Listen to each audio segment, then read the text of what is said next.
In fact, let's bring in our first guest today, former BYU standout and BYU Sports Nation basketball analyst Anson Winder. He is a guy that has enjoyed a healthy mustache before. It's gone now, Anson. What do you think of it? Sad day. You think it's sad? Bittersweet. Bittersweet, okay. Yeah. Amen. Explain that dynamic. Why is it bittersweet? I mean, because it was almost like it was a different guy up here last week, and now we got the real Jaron back. I was so wise. Like, I had all these skills that I didn't have before. Like, I could, fix everything in my house. I could, chop down trees. I feel like I didn't know you last week, though. Churn my own butter. Yeah. We're settlers. We settle for things, Now make your own clothes. It's good to see you without the on mustache, BYUtv, we're man. showing me shave. That's amazing. It's compelling television. That's nice form right there, my friend. Was it? Nice form. Did you cut yourself? No, look. I didn't cut myself. Yeah. I used a Mock razor Fusion. burn? Limited razor This burn. shave brought to you by Mock. Okay, You should have Anson. one up here. Unfortunately, the mustache being gone means that BYU basketball lost a game. And I think the majority of us thought, okay, odds are that BYU goes 1-1 on the trip to the Northwest. Lose at Gonzaga because nobody wins at Gonzaga. Except BYU. And BYU is going to beat a bad Portland team. Well, it happened in reverse order. Upset Gonzaga and then lose at Portland. How would you sum up the last week for BYU basketball? I mean, the roles were reversed. You take a Portland team that, lost their last 4 games or something like that, and I don't even know if they thought they were going to win this game. And they come out blazing and hit big shots and cause problems for BYU. And on the other end, you have a Gonzaga team who rarely ever loses at home, who we crawl back down 13 and beat them. So it's tough, but you do have that big win on your resume, the one we've been looking for, and that's something that'll help us throughout the course of the year. Absolutely. And what did you see on the court in terms of differences that from the win to the loss and the way BYU played?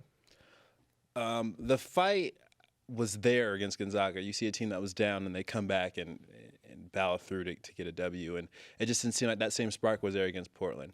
And I don't know if it was a matter of guys being tired or if all their efforts mentally was just put into that Gonzaga game, but it wasn't the same team. And you saw plays that we overcame against Gonzaga that we didn't get against Portland. BYU has played 2 games at home. If you want to include December 18th against Central Michigan, okay, 3 games at home in the last month. How much does that affect a team playing on the road consistent? My point being, does the Portland loss happen because the way the schedule is set up? I think a little bit of the way the schedule set up plays into it, but this is something that coach always prepares for because we know going into this series that it's going to be Gonzaga and it's going to be Portland. So I think it's hard. I don't think, dating back, you guys may know better than me, I don't know if we've even won both games at one point, and I doubt we have. BYU has never swept that road trip. Yeah, swept that road trip. And that just goes to show you how hard that is going to the Northwest and winning games. So I think the schedule does play a part to it, but also a preparation. Were you talking about Portland Gonzaga? Yes. Didn't they sweep last year? Did they sweep that? Oh, they did. BYU sweep beat that. last They year. did because you that's shaved your head. That's the only time. And that's though. a great point. I mean, in 5 seasons, you only sweep it once. And it's tough. It's tough to win up there, despite the home crowd at Portland and whatnot. But you look at the WCC. I think when BYU came in, there was a lot of hubris associated with that entrance and saying, okay, BYU's going to be good in this league. It's us and Gonzaga. St. Mary's has played a big role. BYU's lost to non-St. Mary's Gonzaga teams. As a former player who played all 4 years in the West Coast Conference, what's it like in these non-St. Mary's Gonzaga games when they are trying to pull off the upset against BYU and have done so a couple of times? Well, you can't count them out. That's first off, because you look at teams like Portland and Pepperdine who cause us problems on the road, and San Francisco who's caused us problems at home. So these games are games that they need on their schedule to advance and to try and get to postseasons like we are, and like Gonzaga and like St. Mary's is. And you can't count them out when these games come to your schedule, and when it's time to play these games, you can't look forward to just the St. Mary's and the Gonzagas. You have to focus on beating the next team at hand. You used the word focus. Should the focus be on the Gonzaga win and that high, or more on the Portland loss right now? That's tough. But like you guys said earlier, you've already celebrated that Gonzaga win. I think you have to focus on the Portland loss. I think you learn from your mistakes. You get better. You improve on the things that went well for that game, and you try and get better. We have the win that we needed to advance in March, and hopefully we can get them again here at the Marriott and beat St. Mary's at the Marriott as well. But it's all about getting better. The next game is the most important game, and so you take what you can learn from against Portland in advance. BYU has another pair of road games this week. We're hoping. We said, hey, 3-1 would be good in this situation. So at LMU, at Pepperdine this week. You've gone down there, and 1 year BYU lost both of those. What makes that trip tough? I think coming back, what makes it so tough is just the preparation you put into it, because you have to put 2 good games together. You have to play your best on the road. You're away from home for this stretch of time has been brutal, I'm guessing, for them. So it's just the travel incorporated with such a drooling 2 teams and 2 challenges that I think it just takes a toll on you. What is it about traveling that is hard on a team? I mean, you've done it from a player's perspective. Why is that so grueling on you? I think you're getting out of your schedule. You're getting out of your routine. I think coach would make us practice the same time every day here in Utah.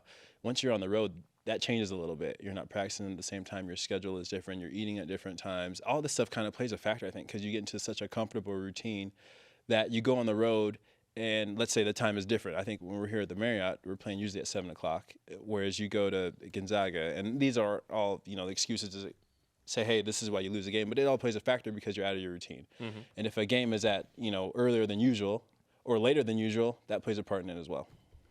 BYU, it's always been a struggle, and BYU's lost both to Pepperdine before and whatnot. But what can BYU do to try and replicate things in the Gonzaga game? I guess especially defensively this week.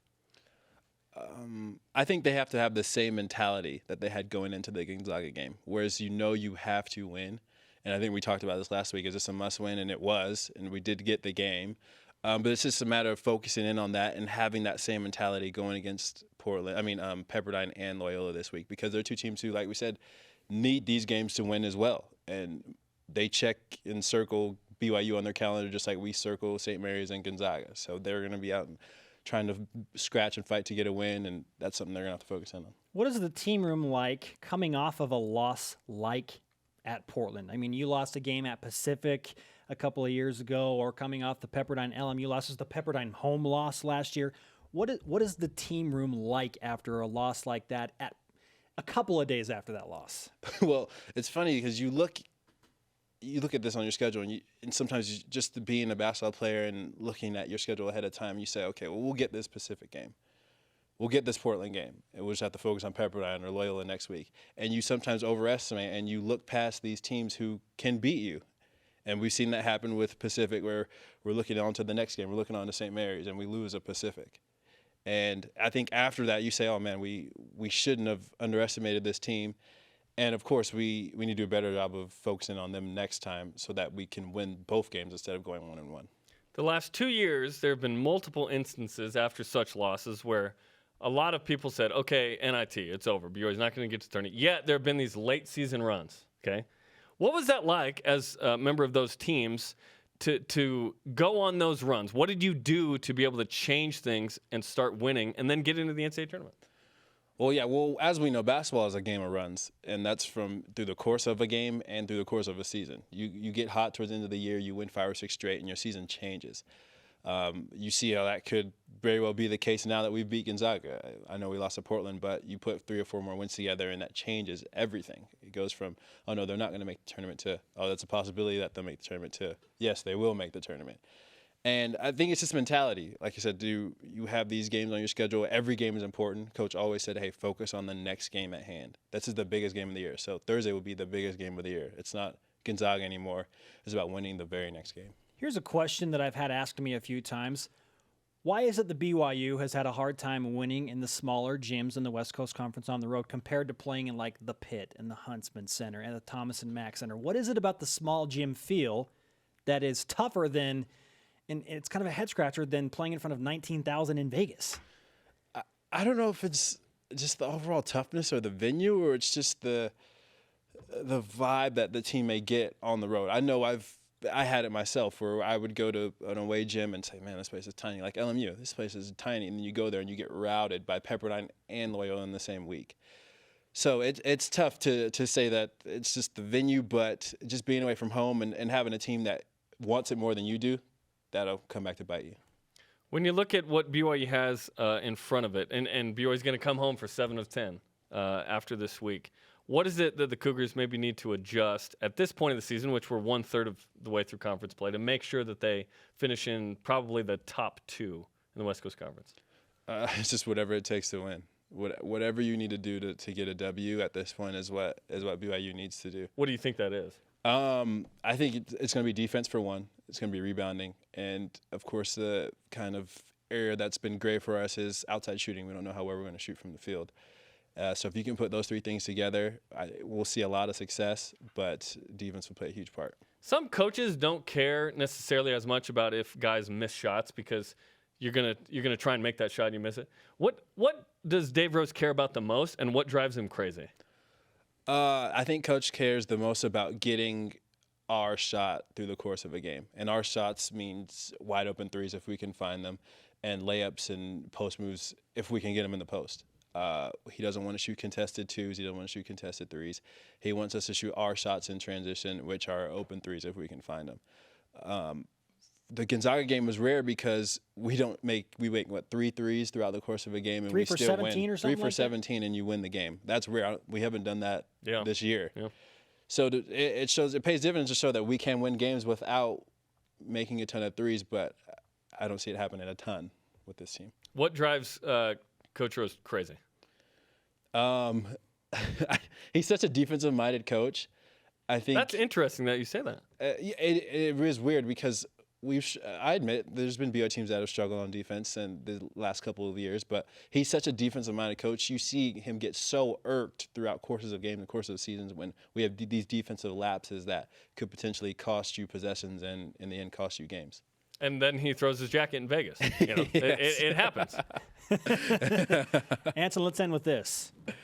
Will BYU make the NCAA tournament?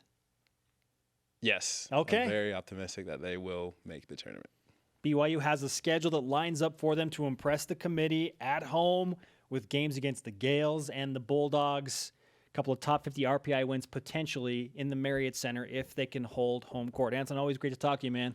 Thanks for having me, guys. I appreciate it. Looking fly as always. Players Insight. Say no to the mustache.